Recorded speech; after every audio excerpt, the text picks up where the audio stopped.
Bana, moja kwa moja kutoka Niagara Falls hapa kwenye mpaka wa Canada na Marekani.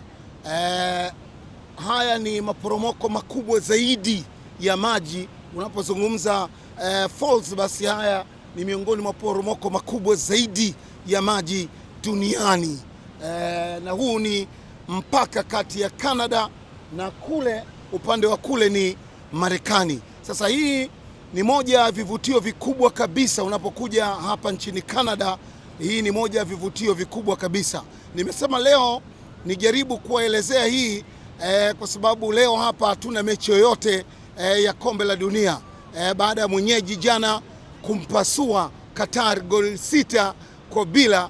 Leo niko hapa kwa ajili ya kuangalia maporomoko haya makubwa kabisa, unaweza kuyaona. Hata mimi yamenishangaza. Unaweza kuona maji mengi kweli kweli kwa wakati mmoja yanaporomoka kule. Kwa hiyo hii ni eneo maarufu sana kwa utalii. Hili ni eneo maarufu kwa utalii.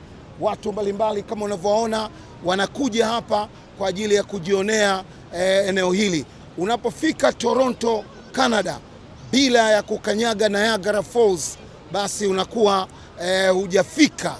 Wenyewe wanasema hujafika.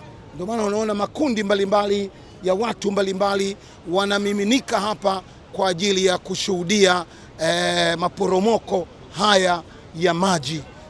Hii ndio Niagara Falls, na wakati hayo yote yanaendelea, tunajiandaa kwa ajili ya mechi ya kesho ambayo itachezwa hapa Toronto, Canada. Mechi kati ya Ivory Coast na Ujerumani. Hii ni miongoni mwa mechi kubwa kabisa, vita hii kubwa kabisa katika fainali hizi za kombe la dunia. Sasa kupitia PMBet wana magari sita, na haya ni maalum kwenye kampeni hii ya kombe la dunia. Daka ndinga, unaweza ukaambiwa. Na unaidakaje ndinga? Kwa kutabiri mechi mbalimbali zinazoendelea za fainali za kombe la dunia. Ni rahisi, unatabiri na unaweza kuwa mshindi wa ndinga Toyota IST. Nimekuwa nikisisitiza sana, bei ya mafuta imepanda.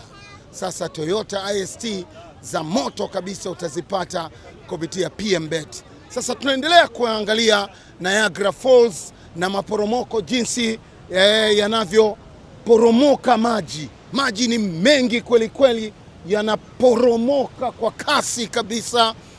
Ni kivutio kusema kweli. Upande ule unaoona ule naonyesha kule ni Marekani kwa bwana Donald Trump.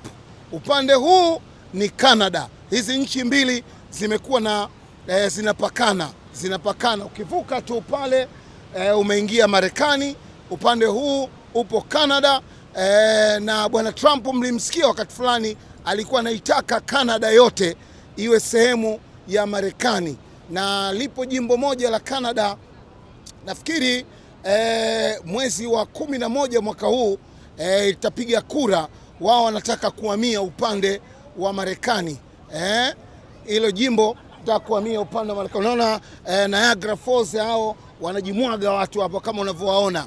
Huku ni raha mustarehe. Basi kutoka hapa Niagara Falls mpakani kabisa mwa Canada na Marekani, mimi ni mzee wa minyama, kocha mchezaji Maulid.